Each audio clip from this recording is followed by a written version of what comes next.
another couple. The people are doubled up, tripled up in apartments across the city, and this is a part of the invisible homelessness situation that we see in Nashville. And it causes terrible problems that we see throughout the city. The mayor interested in trying to do something about youth violence. Well, this is a huge part of the youth violence problem as well.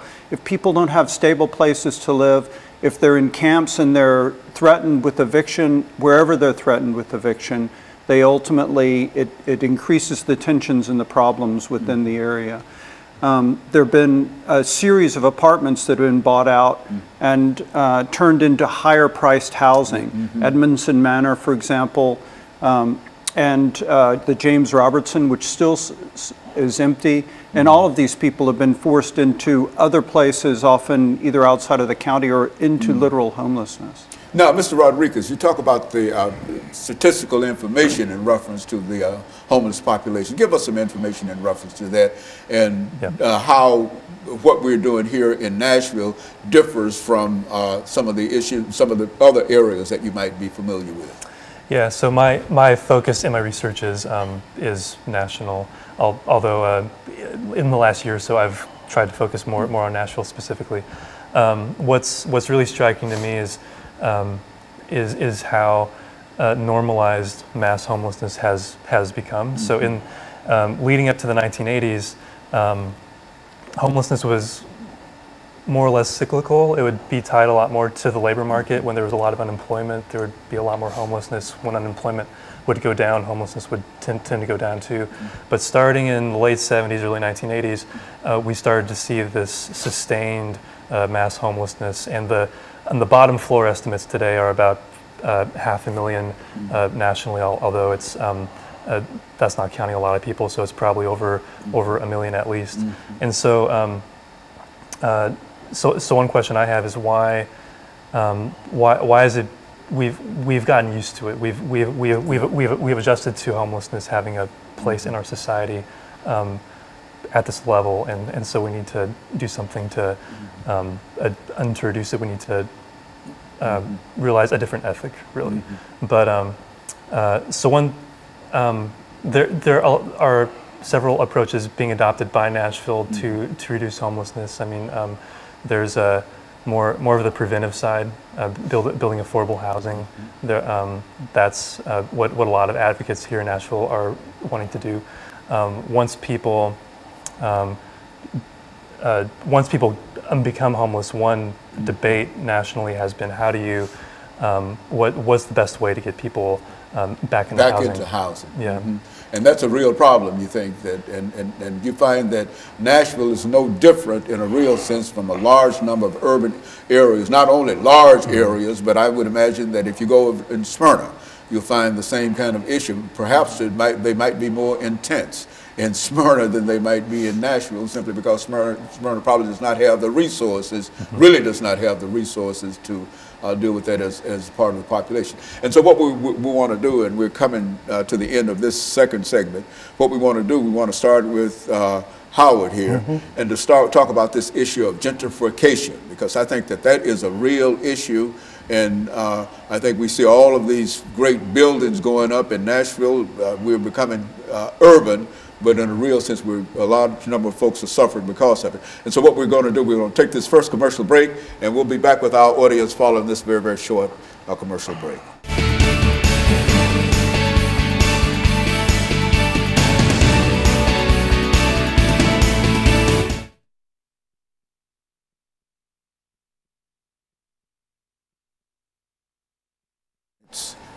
Three minutes. Everything that you know that might be helpful in terms of what we're trying to accomplish here today, dealing with this issue of gentrification.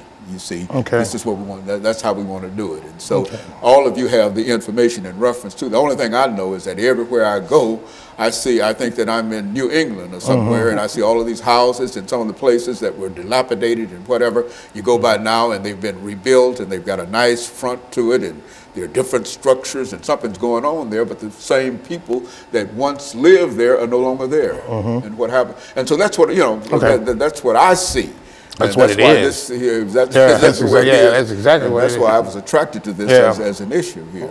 So you take about 3 minutes, you take about 3 minutes, you take about 3 minutes and deal with anything that you'd like to deal with this issue of what? Gentrification. Okay? This is the last segment of 3 times 5 is 15 segments we had today. Started at 10:30 this morning. I'm trying to get out of here before 2:30. And everything's gone quite well. What time is it now? 1:40? Yeah, we're way ahead of schedule. You can do a 30-minute show in an hour. 45 minutes, really. 30 seconds out. You got slave labor.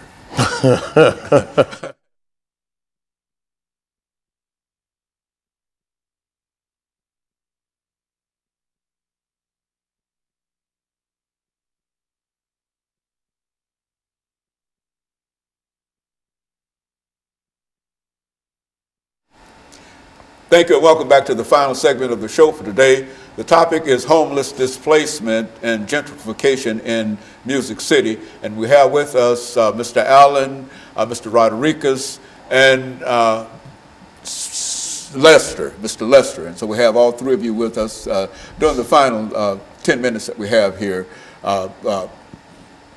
Let's start off, Mr. Allen, by talking about this issue of gentrification and the impact that it has on Nashville itself, and then you'll have 3 minutes and you'll have 3 minutes.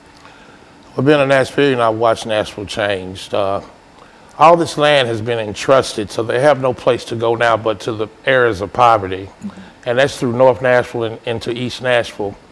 And about 4 weeks ago on NPR, they said that they're doing gentrification in North Nashville, East Nashville, West Nashville, and South Nashville all at the same time. No other city is doing that, even though there's gentrification going on in other cities. If you go into Salem Town, which is connected to Germantown, it looks the same now. And these people, if they didn't want to sell, they have a law called eminent domain, so they will take it. North Nashville, they are building all kind of condominiums up and down Jefferson Street. They were getting ready to try to put a police station there, and they're taking it one step at a time. When the Suffordale new baseball stadium, that kicked off the whole ball game right there, because all you have to do is cross over Jefferson and you go into Germantown. And we see it, and it's like the preachers aren't preaching about it or talking about it, and the people act like they don't understand what's going on. And it's just really not a proper way of really calling this a it city, because it's not an it city. Because everybody does not have a place to live, to call sanctuary, call a home. And so what we're saying, Mr. Rodriguez, in a real sense, that while we might talk about gentrification, this really has an impact upon the lives of folks who are in those areas. And I would imagine one of the solutions might be is to provide some kind of housing for the folks who are displaced. Is that what we're saying here? Yeah, well, we need to find some way to prevent the destruction of affordable housing. And one reason is because it affects African American communities in particular very hard, and that's one reason why after 1980. African Americans have been disproportionately homeless. Before 1980, that wasn't really the case. So I think gentrification has something to do with that. So that no matter how old the structure might be, when you remove the structure, the house itself, no matter what the conditions might have been in that house, the people still had a place to go. And when you remove the house, the people no longer have a place to go, and they are literally homeless. I guess this is what we talk about, the destruction of the homeless population. Is that what we're talking about?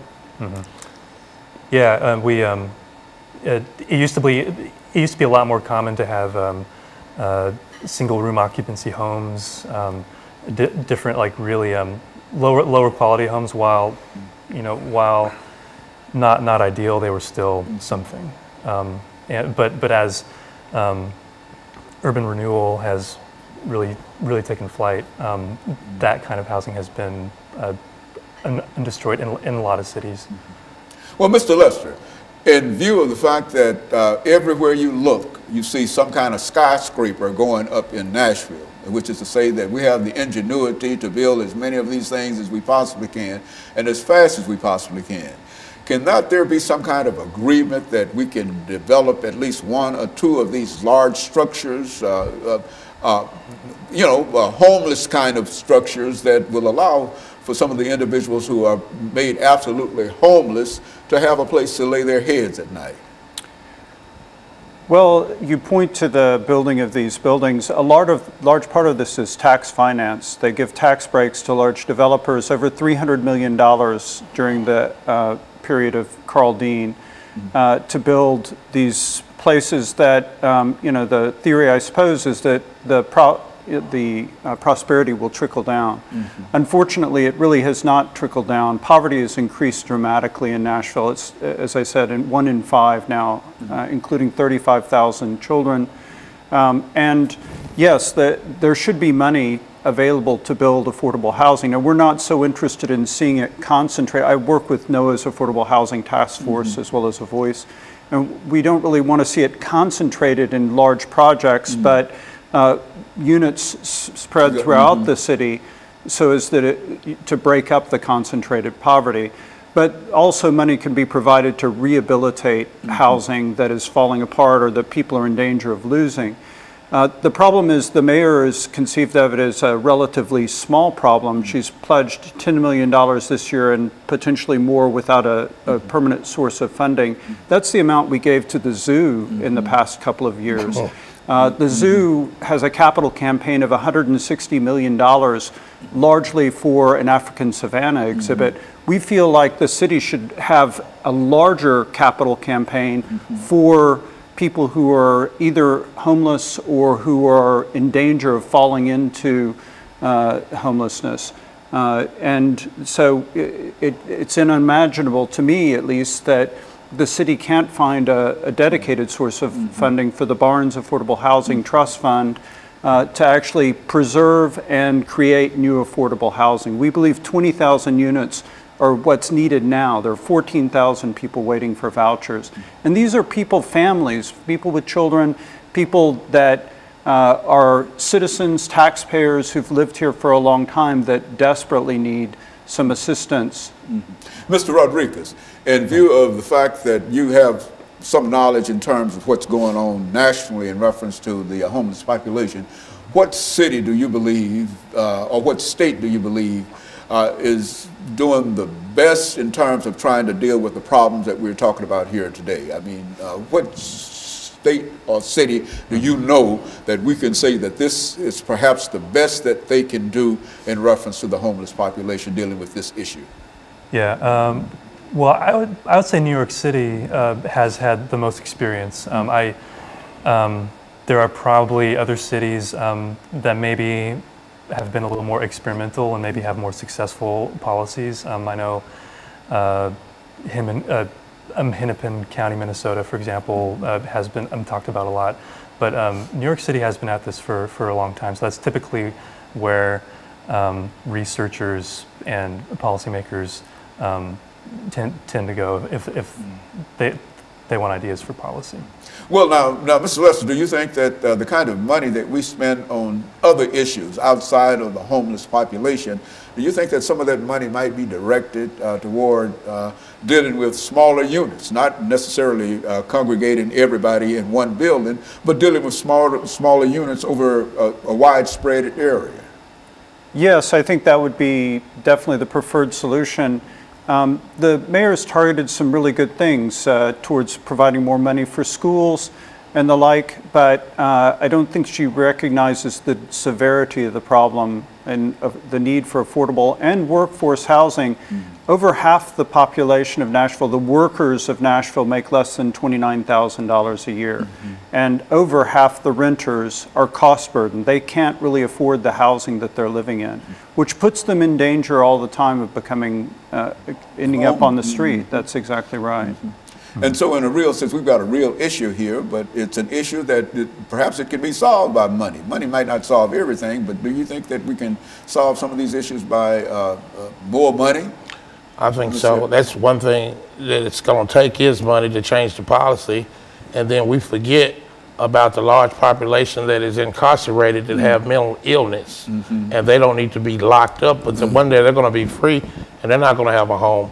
And the question that you asked Mr. Rodriguez earlier, if you look at Sacramento and Pasadena and Buffalo, they're doing a great job as far as eradicating homelessness right now. And so you would suggest those might be some issues, some areas that we might look in terms of policymakers and we're running out of time here, but let me thank the three of you for bringing that excellent information, because I think it gives us all, at least it gives me a better understanding of what's going on, because wherever I go, over in North Nashville, East Nashville, and et cetera, I see all of these New England style homes that are there, and I know that I understand all of these things are happening.